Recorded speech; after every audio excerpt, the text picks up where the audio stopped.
नमस्कार, शासन पक्ष में आपका स्वागत है। मैं हूं डीपी ओझा। मैं मजदूर किराएदार विकास पार्टी का किया गया विस्तार। एक प्रेस वार्ता राष्ट्रीय कार्यालय पर आयोजित किया गया, जिसमें राष्ट्रीय अध्यक्ष महेंद्र पासवान एवं राष्ट्रीय वरिष्ठ उपाध्यक्ष रस्तोगी जी मौजूद रहे। नीलिमा को राष्ट्रीय सचिव तो नीलांबर झा दिल्ली प्रदेश प्रभारी की संभालेंगे कमान। सौरव शुक्ला को उत्तर पूर्वी दिल्ली का जिला अध्यक्ष बनाया गया। दिनेश मिश्रा को बुराड़ी विधानसभा तो राहुल को सोनिया विहार वार्ड का अध्यक्ष मनोनीत किया गया। नवनिर्वाचित पदाधिकारियों को लड्डू खिलाकर किया धन्यवाद। कहा पार्टी को मिलेगी नई ऊर्जा। नमस्कार आप सभी जो हमारे साथी हैं, सबको नमस्कार। जो हमारा प्रेस कॉन्फ्रेंस हुआ है, कुछ नए साथी जुड़े हैं पार्टी में। प्रदेश लेवल के भी पदाधिकारी हैं, जिला का भी है, राष्ट्रीय लेवल के भी हैं। तो एक एक करके अगर मैं बताऊं तो वार्ड जो 60E है, यहाँ से शुरू करते हैं। राहुल झा जी हैं, वार्ड अध्यक्ष अभी युवा मोर्चा में बने हैं। नीलिमा मलिक जी हैं, नेशनल सेक्रेटरी के पद पे इनको नियुक्त किया गया है और वेस्ट बंगाल की प्रभारी भी हैं। और मेरे दिनेश मिश्रा जी बुराड़ी विधानसभा के अध्यक्ष हैं आप।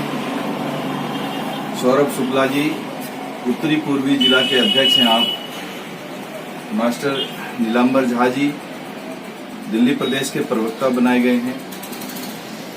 इन सबको मेरी तरफ से बहुत सारी शुभकामनाएं। वो विस्तार आपने किया है, माना जा रहा है कि आगामी चुनाव के लक्ष्य को देखते हुए माना जा रहा है। कोशिश तो यही है, वो अभी समय और भगवान की भी मर्जी जरूरी है। हम तो कोशिश कर रहे हैं कि हम मैक्सिमम सीटों पे चुनाव लड़ेंगे निगम का। इस एरिया में आप जाइए, नाली है, खड़ंजा है, यहाँ पार्किंग की व्यवस्था नहीं है, कोई पार्क नहीं है बच्चों को खेलने के लिए। ये सब बहुत सारे काम है, लेकिन मेन बात है कि जनता इस पे ध्यान दे तब ना। जनता क्या होती है कि इलेक्शन के टाइम में जाती है और धर्म में उलझ जाती है और असली मुद्दे भूल जाती है। तो इसलिए मैं जनता से इस बार कहूंगा कि आप हीरो बनिए। आपके लिए काम करने के लिए लोग आते हैं, चाहे मैं हूं, चाहे मेरे जैसे और भी पार्टियां हैं। आप अपना काम करवाने की कोशिश कीजिए। 80% आबादी जो है मजदूरों की है और मजदूरों का केवल नाम से लेते हैं वोट। मजदूरों का काम करेंगे, मजदूरों को ये देंगे, मजदूरों को वो देंगे। आज तक मजदूरों के लिए असल में किसी पार्टी ने कोई काम नहीं किया है। चाहे आप रेडी पटरी वालों को ले लीजिए, चाहे साप्ताहिक बाजार वाले हैं, चाहे कल कारखाने में काम करने वाले लोग हैं। अभी केंद्र सरकार ने 3 जो मजदूर कानून पे चेंजिंग किया था, जिसमें कहा गया था कि 300 मजदूर अगर किसी फैक्ट्री में काम करता है और मालिक जो है निकाल देता है उसको, तो उसको सरकार से इजाजत लेने की जरूरत नहीं है।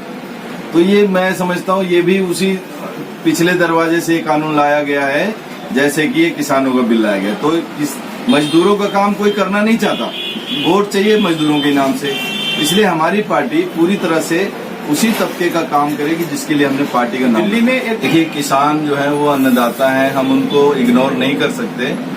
वो अनाज उगाता तभी हम खाते हैं, इसलिए हम उनके आंदोलन के समर्थन कर रहे हैं। हम वहाँ भी लगातार उनका साथ दे रहे हैं। हमसे यथाशक्ति हमने जो बाहर के लोग हमारी टीम है उनको भी बोला है कि आप इस किसान आंदोलन का समर्थन करें, क्योंकि किसान अकेला भर्रे ही खड़ा हुआ है सड़क पे, लेकिन उनका मुद्दा जायज है।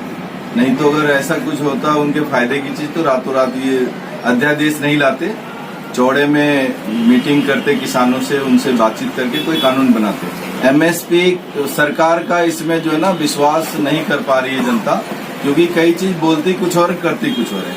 तो एमएसपी तो वो कह रहे हैं, किसान तो कह रहे हैं, किसान नेता कि आप लिखित में दे दीजिए कि एमएसपी में कोई छेड़छाड़ नहीं होगी, हम मान जाएंगे। वो लिखने को तैयार नहीं। मतलब आपको ये सही पूछा आपने, हमने जो किराएदारों की आवाज के लिए जो हमने आंदोलन छेड़ा था वो सचमुच इतना पॉपुलर हुआ, लोगों ने बहुत साथ दिया, जिसकी वजह से आज दिल्ली सरकार और केंद्र सरकार भी इसका पूरा का पूरा ये कॉपीराइट कर लिया उन्होंने। तो इसलिए हम भी यही कह रहे हैं कि हमें उस समय बड़ा अच्छा लगा। कम से कम किराएदारों का नाम तो अखबारों में, टीवी में, प्रधानमंत्री जी के मुंह से, मुख्यमंत्री के मुंह से आया तो सही। तो हम यहाँ तक तो पहुंचा दिए सफलतापूर्वक किराएदार आंदोलन को कि बड़े बड़े लोग भी किराएदारों का नाम लेना शुरू किए।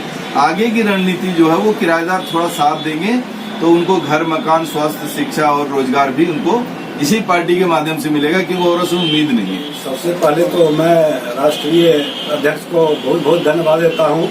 इन्होंने आज पार्टी का विस्तार किया और हमें जो पदभार दिया उसके लिए हम जनता के बीच जाएंगे, जाकर जन भावना को जगाएंगे, उन्हें बताएंगे कि जो भी सरकार केंद्र और राज्य में चल रही है उसमें क्या क्या खामियां है। आप हमारे साथ आइए, हम आपकी भावनाओं का आदर करते हुए आपके लिए बहुत कुछ करेंगे, लेकिन यह तभी संभव हो सकेगा जब आप हमारा सहयोग करेंगे। किस तरह से आप भी पूर्वांचल के किस तरह से उनके अंदर सेंध लगा पाएंगे? धीरे धीरे घर घर जाकर उनकी सेंध लगाएंगे कि क्या मुख्य उद्देश्य होगा, क्या लेके जाएंगे आप? हमारे यहाँ से जो आए हुए लोग हैं वो ज्यादा से ज्यादा किराएदार हैं। उनको हम समझाएंगे कि केंद्र सरकार और राज्य सरकार ने आपको क्या दिया, जब कुछ दिया नहीं है तो उनके साथ क्यों पीछे पीछे लोग। आप लोग हमारे साथ जुड़ो और जुड़ने के बाद में हम आपको पूरा, लेकिन केजरीवाल ने कहा था 5-5 हज़ार रुपये 6-6 महीने के लिए सबको देंगे, वो उन्होंने कुछ दिया नहीं। तो अगर हमारी सरकार बनती है तो हम ऐसा करेंगे और आगे चल के पब्लिक की जो प्रॉब्लम है, परेशानी है, अगर परेशानियों को हम लोग दूर करेंगे तभी उसके अकॉर्डिंग तो कुछ गवर्नमेंट से हमें कुछ मिलेगा ना, उसके अकॉर्डिंग हम लोग खड़ेगा। अगर जो चीज़ हमसे हो सकता है करेंगे, हम लोग पूरी कोशिश करेंगे। जब उठाएंगे तो पूरा जनरेट करेंगे। ये हमारा मैं जनरल सेक्रेटरी हूँ इस टाइम। हाँ, मुझे बहुत खुशी मिल रही है कि मुझे इस पद को दिया गया, पर इसकी रिस्पॉन्सिबिलिटी भी बहुत है। मैं पुलिस लाइन कैंप के अंदर अखबार बांटने का काम करता हूं और मैं खुद एक मजदूर हूं, और क्योंकि जिस कॉलोनी में मैं रहता हूं उस कॉलोनी में मोस्टली किराएदार रहते हैं, और मैंने एक चीज देखा कि लोगों ने सिर्फ बेवकूफ बनाया दिल्ली की जनता को, देश की जनता को। मजदूरों के नाम पर कोई वोट मांगता है, कोई किराएदारों के नाम पर वोट मांगता है, लेकिन ना मजदूरों को कुछ मिलता है ना किराएदारों को कुछ मिलता है। आज मैं आपको बता देना चाहता हूं कि देश की सत्ता में व्यापारियों और जो है अपराधियों की सत्ता है। आज देश की सत्ता में व्यापारी और अपराधी बैठे हैं, जिसके कारण से व्यापारी और अपराधियों के लिए काम होता है, गरीबों के लिए कोई काम नहीं करता है, गरीबों के लिए कोई सुनवाई नहीं होती है। मैं चैलेंज करता हूं इस बात का कि मोदी सरकार ने जब से सत्ता में आए तब से लेकर के आज तक इन्होंने कोई एक काम बता दे जो गरीबों के फायदे के लिए हुआ है। नोटबंदी हुई, उसमें गरीबों ने लाठियां खाई, अमीरों के पैसे तो घर बैठे बदल गए। या जो भी काम इन्होंने किया उस एक काम में कोई फायदा बता दे कि गरीबों को कोई फायदा हुआ। मैं इस पार्टी से सिर्फ इसलिए जुड़ा हूं कि मजदूरों को और किराएदारों को उनका अधिकार दिलाया जा सके। आज केजरीवाल ने घोषणा करी कि हम दिल्ली की जनता को फ्री बिजली देंगे, फ्री पानी देंगे, लेकिन मैं केजरीवाल से जानना चाहता हूं कि क्या दिल्ली के किराएदारों को फ्री बिजली फ्री पानी मिल रहा है? क्या किराएदारों ने उनको वोट नहीं दिया? अगर किराएदारों ने उनको वोट दिया था तो उनको बिजली पानी फ्री क्यों नहीं दिया जा रहा है? अगर मकान मालिक नहीं चाहता कि उनको फ्री बिजली पानी मिले तो मकानों के खिलाफ कोई कानूनी कार्रवाई क्यों नहीं हुई? कि जनता के साथ साथ किराएदार भी दिल्ली की जनता है, किराएदारों ने भी दिल्ली की सरकार को चुना है, केजरीवाल को चुना है।